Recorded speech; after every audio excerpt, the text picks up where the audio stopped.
Salut à tous et bienvenue dans cette vidéo. Aujourd'hui nous allons tester une tablette graphique qui vient de la marque Huion. Ça m'a été envoyé par TinyDeal qui, je sais pas s'ils espionnent mon compte Twitter, mais en tout cas ils ont peut-être remarqué que je me suis mis au dessin, alors du coup, je me suis mis au dessin est un bien grand mot, disons que j'ai décidé d'expérimenter un petit peu tout ce qui est dessin, etc., avec différentes techniques, des techniques que j'ai inventées moi-même, ainsi que des techniques qui existent réellement, bien sûr, juste par pure curiosité, parce que je suis un petit peu le type de personne qui, aime expérimenter un petit peu tout et n'importe quoi. J'aime pas tellement, vous savez, comment on pourrait appeler ça, me caser, vous savez, dans un truc en particulier, etc., c'est vraiment pas mon truc.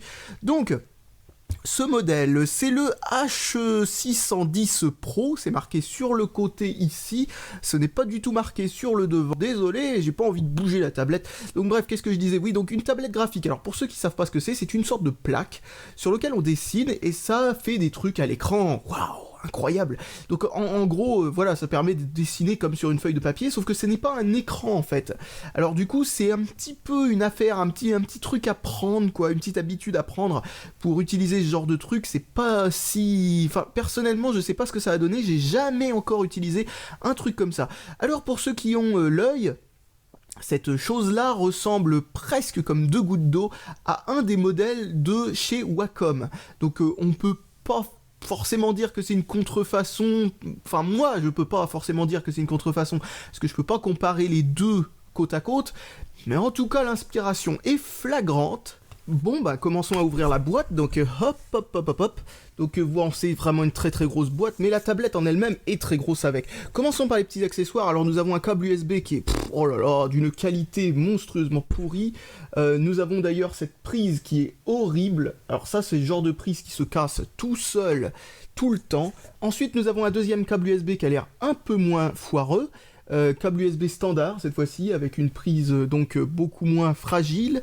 Ensuite nous avons cette chose là, je ne sais pas trop ce que c'est, je dirais que c'est pour poser le stylo mais c'est bizarre. Alors c'est en deux morceaux comme ça et ça vient s'assembler comme ça a priori si je me rappelle bien.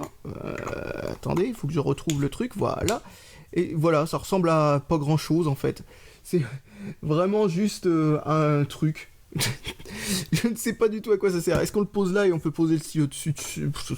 Aucune idée de si ça a vraiment un intérêt technique autre que de poser le truc. Donc ensuite nous avons les pilotes et le manuel sous forme de CD, ainsi que quelques petits papiers avec par exemple, un manuel pour macOS. Bon, lui par contre, sous forme de... Ah non, c'est parce qu'il y en a deux en fait, je suppose qu'il y en a un pour Windows et l'autre pour macOS. Attendez 2 secondes, oui c'est bien ça, il y en a un pour Windows et l'autre pour macOS, et un CD de pilote ainsi que d'instructions supplémentaires. Et pourquoi il y a cette espèce de... Bon, je sais pas pourquoi, mais il y a de la colle, façon colle en bat... Enfin, comment on appelle ça, la colle, vous savez, chaude, un peu partout. Donc nous avons ensuite le stylo, donc hop, on va ouvrir ça, j'essaye de trouver où ça s'ouvre d'ailleurs, ici, voilà, tac. Alors, pof, tac, poink, c'est bon. Donc, alors nous avons des clics dessus, hein, c'est habituellement toujours fait comme ça sur ces trucs-là. Nous avons donc de quoi avoir un clic droit et un clic gauche. À savoir qu'il y a un des clics, il suffit juste de faire ça comme ça, hein. C'est juste que le deuxième bouton, je sais pas, ça doit être une fonction alternative. Ensuite, certains, alors je sais pas si c'est le cas de celui-là, mais en tout cas c'est le cas de ce que j'ai déjà utilisé, c'est-à-dire un ordinateur avec un écran qui intègre une tablette Wacom dans l'écran, donc on voit vraiment ce qu'on dessine. La partie opposée, comme ça, c'est une gomme en fait, mais là en l'occurrence je ne pense pas, je pense qu'il y a juste une prise de recharge, parce que contrairement au truc que j'utilise, et ben là il y a besoin de recharger le stylo lui-même. Étrange. Ça franchement je sais pas trop à quoi ça sert, aucune idée, j'ai jamais eu besoin de... Enfin bon, c'est vrai que bon, mon expérience de ces trucs là est assez limitée et aussi relativement ancienne, mais en tout cas sur mon truc à moi, il n'y a pas besoin de recharger enfin voilà, ça, pour que ça fonctionne. Alors là il y a un espace, mais il n'y a rien dedans, donc je sais pas, c'est peut-être pour la batterie quand elle n'est pas pré-intégrée dedans. Il y a marqué ne pas dévisser sur le machin là, mais j'essaye quand même de voir comment la batterie est fixée dedans, si on peut l'enlever, mais non, a priori, non. Alors enfin, nous avons la tablette graphique elle-même. Alors bon, bah, on commence par le dos, hein, c'est pas vraiment ce que je voulais faire, mais tant pis, fail. Donc voilà, entrée, oui, bah la tension c'est 5 volts, 500 mAh pour le courant. Donc c'est a priori juste l'USB en fait. Quand je suppose que le câble USB était fait pour cette machine-là. Voilà, vous avez la prise USB ici. Si vous arrivez à la... Bon, tant pis, on la voit pas, mais c'est pas grave, il y a une prise USB. Donc ça fonctionne pas sans fil, bien sûr. Ensuite, nous avons quelques petits boutons. Alors ces boutons sont programmables a priori, hein, c'est pour par exemple activer la gomme, activer le crayon. Là je suppose que c'est pour la finesse du trait, plus moins. Et ce bouton là, je ne sais pas ce que c'est peut-être pour déplacer le canevas ou un truc comme ça, on appuie dessus et puis on peut comme ça déplacer quelle partie on édite, et là zoom plus zoom moins. Donc je sais pas si ça va être reconnu sous Linux par contre, parce que personnellement je vais essayer de voir si ça fonctionne sous Linux sans avoir à installer aucun pilote, exactement comme par exemple ça fonctionnerait avec une tablette Wacom sous Linux, où il y a absolument besoin de rien de spécial. Donc c'est relativement léger, ça peut se bouger ou ce genre de truc, mais ça, ce que je vois, les crampons sont bien tenus, donc comme ça bouge pas pendant qu'on est en train de dessiner, c'est tant mieux, c'est ce qu'il faut hein, de toute façon. Donc voilà, s'ils l'ont copié d'un modèle Wacom, ce qui est très certainement le cas, ils ont copié ça comme il faut. Ensuite, pour ce qui est des pilotes et tout ça, j'espère que ça utilise exactement les pilotes de Wacom, parce que si je ne dis pas de bêtises, Wacom peut vendre aussi, pas la tablette graphique entière, mais juste la partie digitizer et tout ça là-dessus. Donc du coup, peut-être que c'est du Wacom en fait en intégré, hein. C'est peut-être juste Wacom dessus, là, comme ça, mais tout le reste a été, on va dire, rétro-ingénieré. Enfin rétro-ingénieré, plutôt copié, parce que ça demande pas beaucoup de boulot de juste copier la plasturgie, en l'occurrence, si c'est réellement la seule et unique chose qu'ils ont fait. Donc je vais brancher ça à l'ordinateur, et puis je vais voir ce que ça donne, hein. Alors un petit quelque chose à dire que je trouve dommage, c'est qu'ils aient pas mis une prise USB directement sur la tablette elle-même pour pouvoir relier le stylo en fait, si on a envie de le recharger directement comme ça, parce que à mon avis ça serait plus pratique si on a une panne de batterie, on va dire impromptue, de le recharger comme ça plutôt que de le relier comme ça, je ne sais pas trop comment, à l'ordinateur, surtout si l'ordinateur en question est relativement loin, enfin la tour.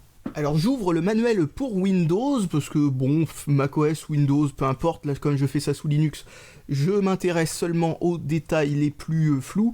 Donc qu'est-ce que je disais? Oui, et ça s'ouvre dans ce sens-là, c'est rigolo, c'est amusant, donc bon, je vais regarder s'il y a quelque chose d'intéressant là-dedans.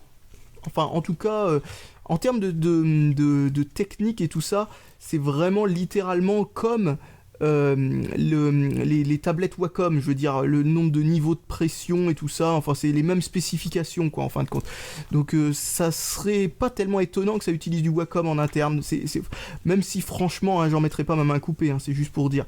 Bon, et bien après plusieurs heures d'acharnement et surtout de grosses difficultés au montage pour réussir à placer autant de durée de... on va dire que techniquement parlant, c'est assez difficile d'accélérer une très très très longue durée de vidéo tout en synchronisant deux pistes. Ça a été particulièrement chiant à faire. Bon bref, c'est pas ce que je voulais dire. Ce que je voulais dire surtout c'est... Alors je tiens à préciser du coup, vu que vous êtes en train de me voir dessiner et tout, que je ne suis pas du tout un dessinateur. Hein. Je n'ai jamais dessiné de ma vie sérieusement, hein, pour information, que ce soit en tant que hobby ou quoi que ce soit. J'ai tendance à dessiner très très peu. En fait, depuis un mois, j'ai dû faire environ 6 dessins et ça faisait 10 ans ou plus que j'avais pas dessiné du tout. Donc du coup, imaginez un petit peu le truc quoi. Je viens de très très très loin en termes de...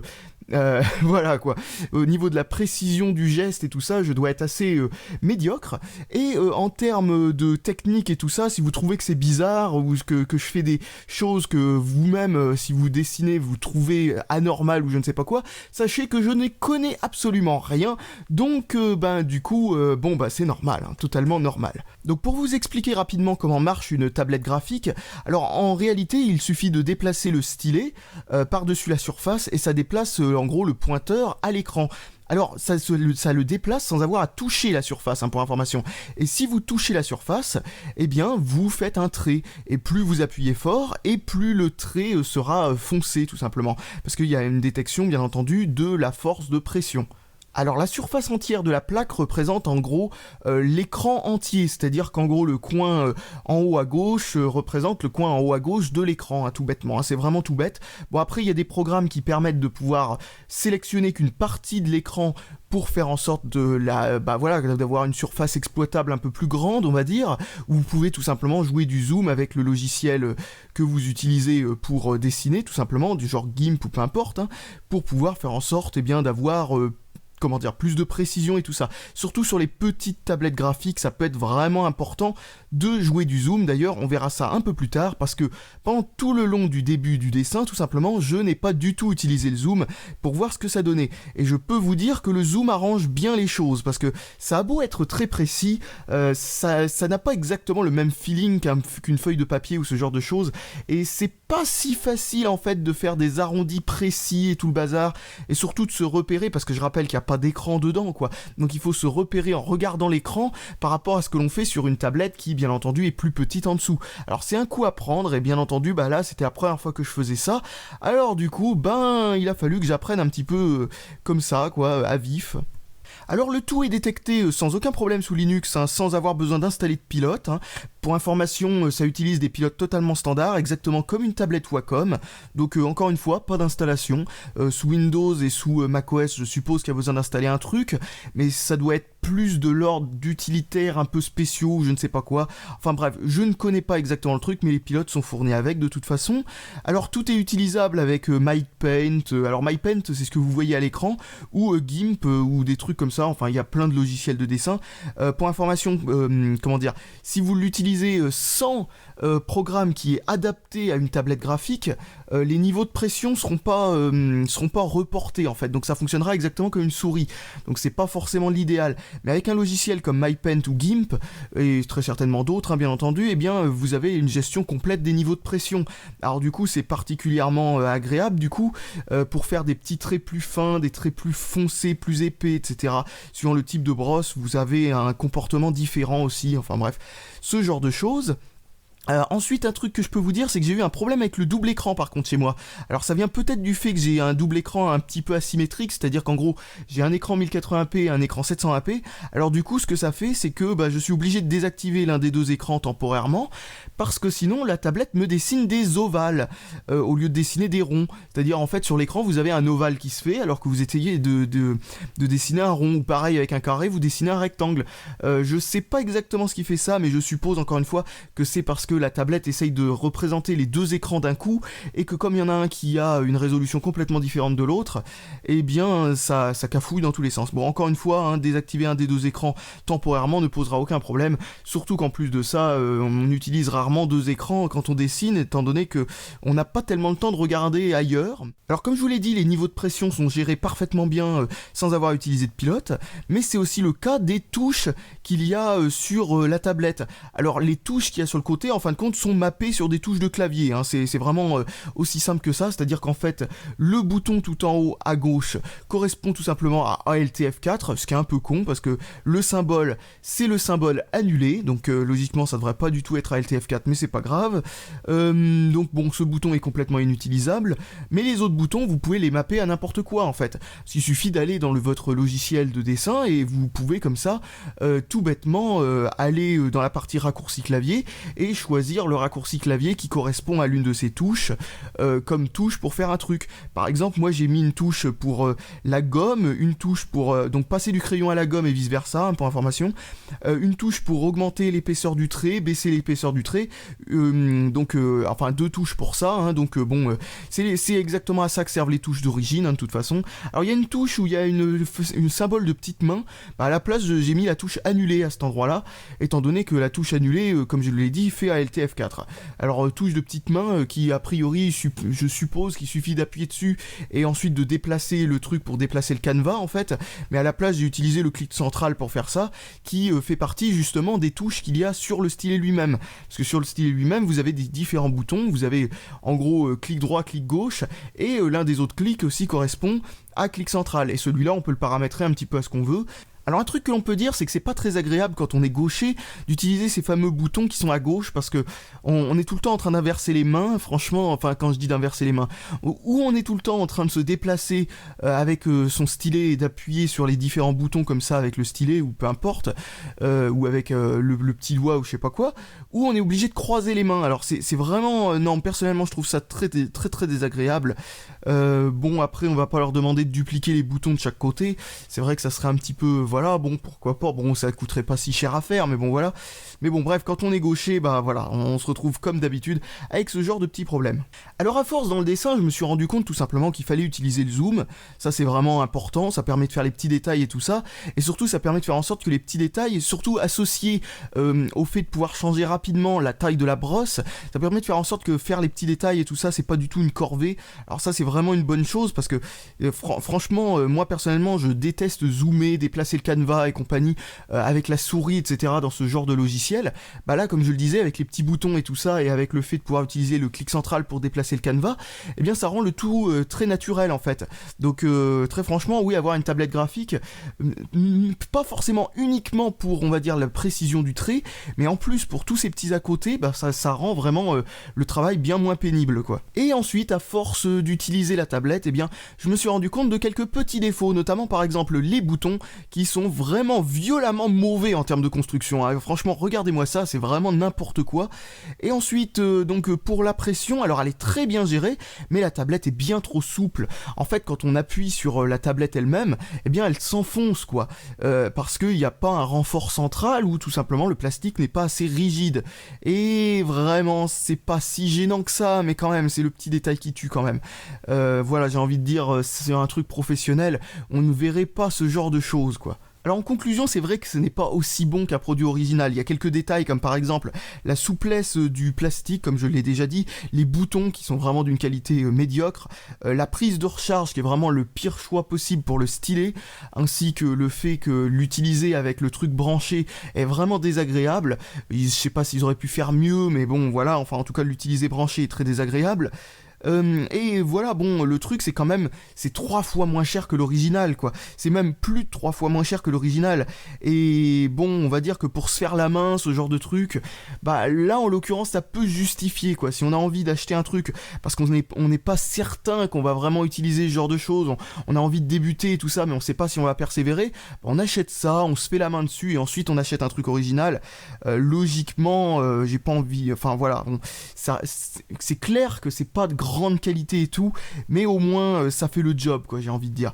Surtout au prix que c'est, quoi, encore une fois. Surtout qu'en plus, il existe des modèles encore moins chers que ça, et enfin des modèles plus petits, qui sont peut-être pas forcément plus... Enfin, qui sont un peu plus difficiles à utiliser, je suppose. Mais voilà, bon, ça coûte que dalle, quoi. On peut retrouver dans les 30 euros, des trucs de genre. Celle-là coûte dans les 60 euros.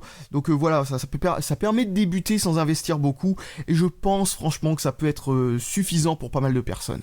Donc voilà, bah, je crois que je vais vous laisser maintenant ici avec tout simplement le résultat final de ce dessin. Bon, c'était assez rapidement fait et surtout, encore une fois, j'ai pas du tout l'habitude de dessiner un truc sans voir directement en dessous du crayon le résultat. Surtout qu'en plus de ça, on va dire que comme mon écran est, comment dire, il est disposé pas du tout en face de la tablette, mais on va dire un petit peu sur le côté. Vous savez, je sais pas comment vous expliquer ça exactement, mais en gros, je ne vois pas littéralement en face de moi ce que je suis en train de faire. Donc ça a eu tendance aussi un petit peu à me gêner. J'ai essayé de me mettre un peu de côté, etc. pour réussir à régler ça, mais comme il fallait que je filme la tablette en même temps, c'était un vrai calvaire. Donc j'ai pas réussi du tout à faire quoi que... Bon, bref. En tout cas, je trouve que le résultat n'est pas trop mauvais malgré tout, mais qu'est-ce que j'ai galéré, je vous dis pas. Malgré tout, à la fin, je commençais à prendre le coup malgré la fatigue. Et voilà, je trouve que c'est pas du tout difficile à utiliser, hein, malgré tout. Et puis comme je le disais encore une fois, au niveau du matériel lui-même, il n'y a pas vraiment de faute lui-même. C'est même plus précis que mon Lenovo ThinkPad X61T qui intègre une tablette Wacom directement à l'intérieur de l'écran. Alors certes, on voit ce qu'on fait directement en dessous du crayon, mais les niveaux de pression et ce genre de choses n'est pas aussi bien géré que là-dessus. Donc comparé à une vieille Wacom, vraiment une vieille, hein, un vieux truc Wacom qui a maintenant 10 ans, hein, le niveau de précision est meilleur que ça, donc on peut dire quand même que pour du no-name, c'est pas mauvais du tout hein, sur ce genre de point. Encore une fois, c'est vraiment encore dans les détails qu'il y a ce genre de problème. Donc bref, voilà, donc j'ai plus qu'à vous dire salut à tous et à la prochaine.